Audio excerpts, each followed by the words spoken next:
o katumbas ng hanggang 5 palapag na gusali.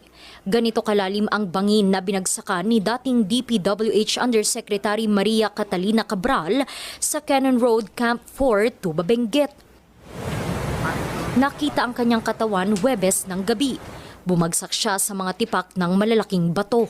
Umabot ng halos 5 oras bago nakuha ang katawan ni Cabral. Negative pulse, negative breathing na rin siya. Upper limb tsaka lower limbs niya yung mga broken, mga paa, kamay, putol-putol.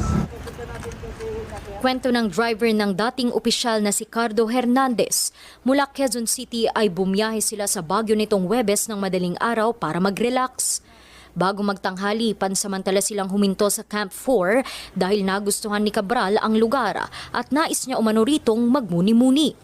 Pero sabi ng driver, pinaalis sila ng pulis dahil accident-prone ang lugar.